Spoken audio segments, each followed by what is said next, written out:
Polling ఏర్పాట్లపై CEO Mukesh Kumar మీనాతో మా ప్రతినిధి ధనుంజయ్ ముఖాముఖి ఇప్పుడు చూద్దాం. దేశ్ కా పర్వ్ దేశ్ కా గర్వ్ అంటూ ఎన్నికల సంఘం రేపొద్దున 4వ విడతలో భాగంగా మే 13వ తేదీన రాష్ట్రంలో పోలింగ్ జరగనుంది. దీనికి సంబంధించి అన్ని ఏర్పాట్లు పూర్తయి. దీనికి సంబంధించి మనతో మాట్లాడడానికి సీఈఓ ముఖేష్ కుమార్ మీనా ఉన్నారు. సార్, ఎట్లాంటి ఏర్పాట్లు పూర్తయి, మొత్తం సిచ్యువేషన్ ఎట్లా ఉంది?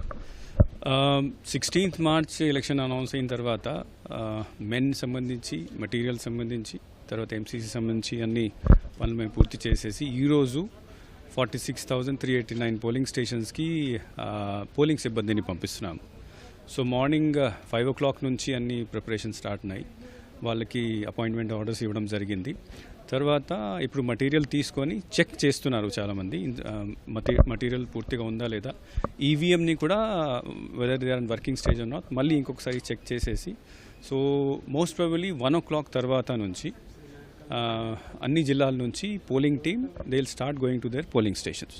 సో నైట్ బికాస్ కొన్ని చోట్ల కొద్దిగా ఎక్కువ దూరం వెళ్ళాల్సి ఉంటుంది. So we are expecting that night 7-8 కల్లా all these teams will reach their respective polling stations. అంటే మొత్తం 46,389 పోలింగ్ స్టేషన్లో ఎన్నికలను మానిటర్ చేయడానికి మీరు ఎట్లాంటి టెక్నికల్ అసిస్టెన్స్ తీసుకుంటున్నారు?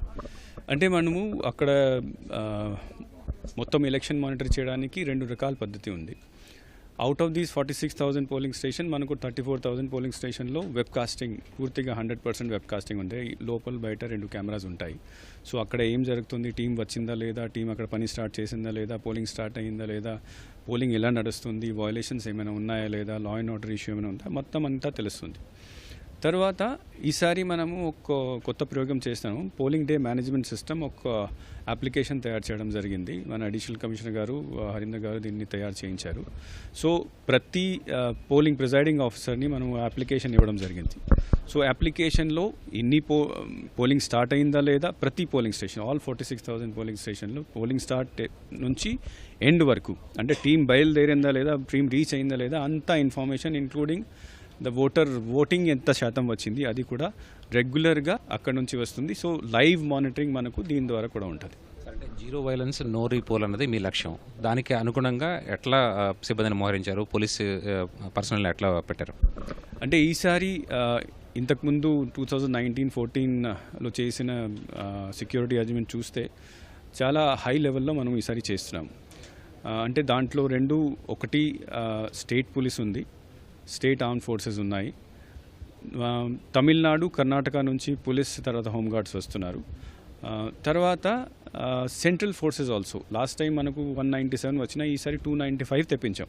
Almost 100 extra companies, 100 extra companies అంటే 10,000 మంది ఎక్స్ట్రా సెంట్రల్ ఫోర్స్ని తెప్పించి క్రిటికల్ పోలింగ్ స్టేషన్స్ని ఐడెంటిఫై చేసేసి అక్కడ సెంట్రల్ ఫోర్సెస్ పెట్టి, తర్వాత ఈ 34,000 పోలింగ్ స్టేషన్లో మనము వెబ్ కాస్టింగ్ ద్వారా బయట కూడా వీడియోగ్రాఫర్స్ని పెడుతున్నాము. So what ever is happening in the polling station we'll get to know.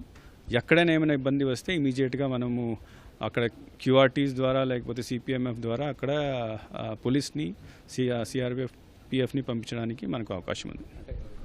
Vote వేయడానికి ఇతర ప్రాంతాల నుంచి, ఇతర రాష్ట్రాల నుంచి పెద్ద ఎత్తున ఓటర్లు కూడా వస్తున్నారు. వాళ్ళని నిరోధించడానికి కొంత ప్రయత్నాలు జరుగుతున్నాయన్న అపోహ. దీని మీద ఏం చేయబోతారు, ఎలా సూచనలు ఇస్తారు మీరు? అంటే దీంట్లో కూడా election commission is very proactive. మనకు తెలుసు ఇట్లాంటి కొన్ని ప్రాబ్లమ్స్ రావచ్చు కాబట్టి 2 days బ్యాక్ ఇట్ సెల్ఫ్ మేము కలెక్టర్స్కి, తర్వాత ఎస్పీస్కి మీటింగ్ వీడియో కాన్ఫరెన్స్ పెట్టి దీనికి సంబంధించి క్లియర్ ఇన్స్ట్రక్షన్ ఇచ్చాము. అంటే ప్రతి ఓటర్ ఆంధ్రప్రదేశ్లో ఎవరికి ఓట్ హక్కు ఉందో, ఆయన ఇక్కడ ఉంటున్నారా లేకపోతే తెలంగాణలో ఉంటున్నారా, కర్ణాటకలో ఉంటారా, తమిళనాడు, ఓట్ హక్కు ఉంది. ఓట్ హక్కుని he has to exercise his vote. For that if he comes, ఆయన వచ్చినప్పుడు ఆయన ఫెసిలిటేట్ చేయాలి, ఆపకూడదు, ఎక్కడ కూడా ఆపకూడదు. This no question. మన border seal, we are not sealing our border. Whoever is voter should be allowed to reach the vote. Only problem is కొన్ని చోట్ల ట్రాన్స్పోర్టేషన్ ప్రాబ్లమ్ వస్తున్నాయి. బట్ ఎవరిని డెలిబరేట్గా ఆపడానికి మా క్లియర్ ఇన్స్ట్రక్షన్ ఇచ్చిన తర్వాత I have not received any complaint. రాష్ట్ర వ్యాప్తంగా ప్రలోభాలు అయితే విపరీతంగా ఉన్నాయి. దీన్ని అరికట్టడానికి ఏం చేయబోతున్నారు, ఏం చేశారు లాస్ట్ 24 hours అని ఇంకా ఉన్నాయి? అంటే దిస్ ఇష్యూ ఎలక్షన్ కమిషన్ దృష్టిలో ముందు నుంచి ఉంది. సో దట్ ఈస్ వై మనం ఈసారి పోలింగ్ అనౌన్స్ చేసే ముందు నుంచి దీనిపైన నిఘా పెడుతున్నాము. ఆల్మోస్ట్ జనవరి నుంచి ఎలక్షన్ కమిషన్ వచ్చిన తర్వాత నుంచి నిఘా పెడుతున్నాము. సో ఫస్ట్ టైం ఎంత పెద్ద ఎత్తున సీజర్స్ మన రాష్ట్రంలో జరిగినాయి. జనవరి నుంచి ఇప్పుడు దాకా అంటే జనవరి నుంచి అనౌన్స్మెంట్ దాకా 179 crores, అనౌన్స్మెంట్ నుంచి ఇప్పుడు దాకా 270 crores, ఆల్మోస్ట్ 440 crores వరకు సీజ్ చేసాం. క్యాష్ కూడా 80 crores, 70 to 80 crores వరకు ఉంది. So cash, liquor, metals, freebies కూడా 20 కోట్ల వరకు మనం సీజ్ చేయడం జరిగింది. ప్లస్ దీనికి సంబంధించి మెకానిజం కూడా ఈసారి కూడా చాలా స్ట్రాంగ్గా చేసాము. అంటే inter state border, inter district border, తర్వాత flying squad, stationary teams, all these things are పక్కగా ఏర్పాటు చేసేసి సి విజిల్ యాప్ ద్వారా కూడా వచ్చిన కంప్లైంట్స్ని అప్పటికప్పుడు అడ్రస్ చేసేసి we have done our best. తర్వాత ఇంటెలిజెన్స్ ఇన్పుట్ కూడా తీసుకుంటున్నాము. మనకు మొన్న 2-3 బిగ్స్ అంటే ఒక చోట్లో 8 crores, ఒక చోట్లో 7 crores కూడా దొరికినాయి. So wherever we get any information or report we are acting immediately. గ్రామీణ ఓటర్లు సరే, అర్బన్ ఓటర్లు సరిగ్గా రారు అన్న అపప్రద ఉంది. దీనికి మీరేం అప్పీల్ చేస్తారు? అంటే మనకు యాక్చువల్గా 79% పోలింగ్ రేట్ ఉంది, but that it self is an lower side.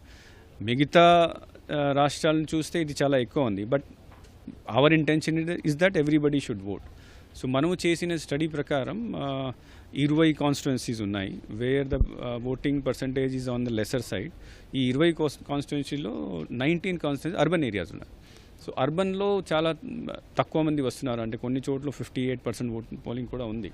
So this time మనం 2 రకాలు దీన్ని దీన్ని ఇంప్రూవ్ చేయడానికి ప్రయత్నం చేస్తున్నాం. ఒకటి, లాస్ట్ 6 monthsలో we have taken lot of efforts to delete the absentee or delete the dead voters. అది ఆల్మోస్ట్ 16 lakh వరకు డెడ్ ఓటర్స్ని మనం డిలీట్ చేసాం.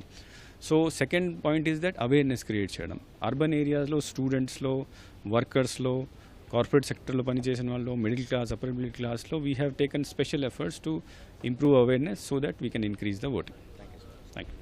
మొత్తం మీద ఎన్నికల సంఘం తీసుకున్నటువంటి నిర్ణయాలు అర్బన్ ఓటర్లు పెద్ద ఎత్తున పోలింగ్ కేంద్రాలకు రప్పించేలా ప్రయత్నాలు చేస్తున్నాం. అలాగే రాష్ట్ర సరిహద్దులు ఎలా మూసివేయడం లేదు, ప్రతి ఒక్కరూ ఓటు హక్కు వినియోగించుకునేలాగా ఎన్నికల సంఘం ప్రయత్నాలు చేస్తుందని చెప్పి స్పష్టం చేస్తూ ఉన్నారు. కెమెరా పర్సన్ కోటేశ్వరతో కలిసి ధనంజయ్, ఈటీవీ న్యూస్, అమరావతి.